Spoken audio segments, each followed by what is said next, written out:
Welcome back to West Texas View. Welcome back to the West Texas View.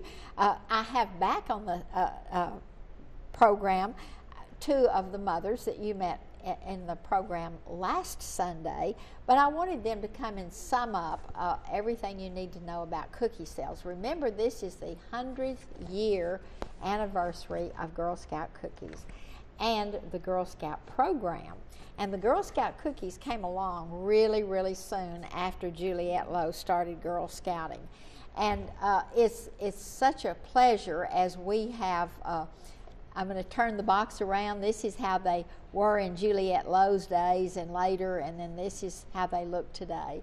And one of the things that I want us to talk about, Beth and Tasha, is that Girl Scouts are affordable to all Girl Scouts, and that's one of the reasons we have Girl Scouts. There's like a $10 a year. It's gone up to $12. $12 a year membership fee. You know, that's the price of a movie, and also the parents that are involved have the same fee, $12 a year, and so there's not a lot you can do and keep your child involved for a whole year for $12. $12, Right. yes. And so I think that's important, and that's worth a box of cookies right there. But also I want you to think about some other things that we haven't talked about, or that the girls we have had 3 wonderful girls on, and a father. But I want you to talk about some of the other things that we need to know about, not only about the cookie sales, but about Girl Scouting. Well, as our girls were up here a while ago, we were talking, and there is a booth locator this year that we just found out about it in our training. We believe the website is abcsmartcookie.com, and you can go on there, and it's a locator, and you just put in your zip code, and it'll tell you where the girls Where all the troops, booths are where- in that zip code. Okay, Right. great. So any of the booths that are set up, because us leaders have to go in there and we have to set up our booths. So if there's So a if you're booth selling at Walmart, at the fair Right. or at Walmart or Right. it'll tell you It'll that tell there's a you. troop. It won't tell you the troop number or anything, but it'll say there's a troop going to be there from 9 to 2 today. And so if you're looking for cookies, that is definitely one good way to find. But one of the other things, though, there's a lot of people who've always bought Girl Scout cookies, but now all of a sudden they're incapacitated. They're not Yes. able to come out, and are living in an assisted living. We have a cookie hotline that is directly linked to our office there Okay, so on the Dengar. the office number that's rolling across the screen Right. can hook And you up. what we do with those is Beth and I man the cookie cupboard. And so that comes directly to us. And if we can do it, we deliver. And then if we can't, if time schedules and all the great stuff that we have going on doesn't allow us to do that, then we will call a different troop leader and say, do you have a girl that hasn't quite met their goal, or do you have a girl that Good. lives in this area? And then we say, okay, well, so Mr. So you- Smith. So you make sure that you Yes. get them to them. Yes. That's great.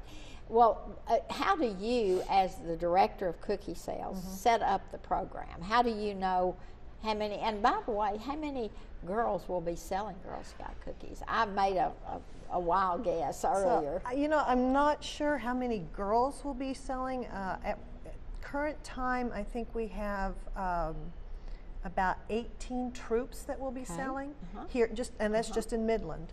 And then And a troop can range anywhere from 5 to 20 girls. It just depends.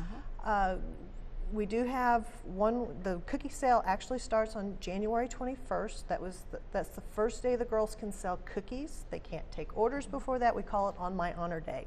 And that allows girls, because cookies are delivered throughout the council on different days. So everybody has the same start day, January 21st. That first week, girls do their door-to-door. There are no cookie booths. It's the door-to-door. There's going to dad's work, talking to your church members. That is, for that week, that is all that they do. And then after, on January 28th, you'll start seeing the booths around town. And there are all different locations.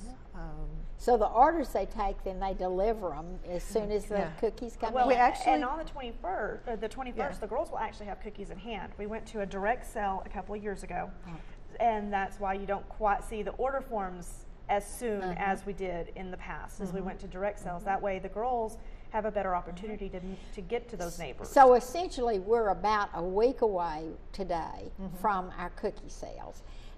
But then they'll go on, and when is the last day that anybody can get a cookie? March 4th. March 4th. So we've got from January the 21st to March the 4th, and that's not very long. 6 weeks. For a program that funds the whole Girl Scouts. Everything that my girls do is funded by the cookies that they sell. We went to Great Wolf Lodge last year. We went to Medieval Times and had and did the show there, and we spent 2 nights at Great Wolf Lodge, which is a resort. And as you could hear those girls, the excitement and the yes, and they just delight they just in their loved voice. it. And It's completely up to the troop leader and the girls. It's one of those things that we set down with the girls. It's in their goal setting. It's in their planning. They're all of planning and everything. They tell us what they want to do. I was brave enough to take brownies to Fiesta, Texas, one year down in San Antonio, and they were all, they were little bitty. They were first and second graders when we went, so they were little bitty. But they will never forget that. No, it was. We had a lot of fun. It teaches them responsibility of themselves. It teaches them to be away from home. Yeah. Just goes on to Right. teach them all that. And they set their individual goals, but we also have a troop goal. And when they decide what they want to do, they have to figure out how much is it going to cost, what the gas is going to cost, what lodging is going to cost, what food is going to cost, all these different things. You add it all up, and then you figure out how many boxes of cookies you have to sell as a troop. And I had 5 girls last year, and we sold 4,500 boxes of cookies to pay for that. So over 1,000 boxes each.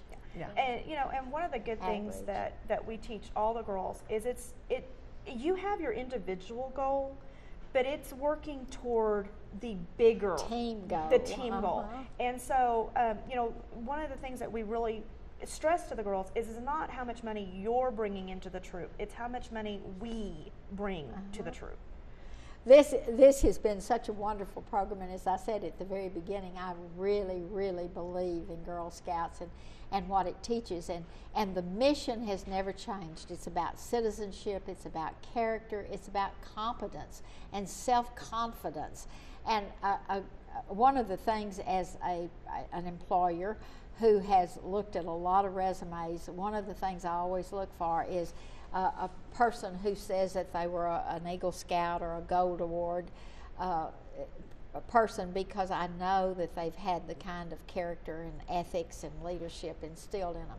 It's been such a pleasure to have the girls and the parents here for the last 2 Sundays, and we're going to have more programs in the future so that you'll know more about camping and other things that Girl Scouts have to offer. We'll see you next Sunday with another program. Thanks for joining us today. Thanks for joining us for News West 9's West Texas View with Johnny Lou Avery. This has been a public affairs presentation of KWAB TV and KWES TV.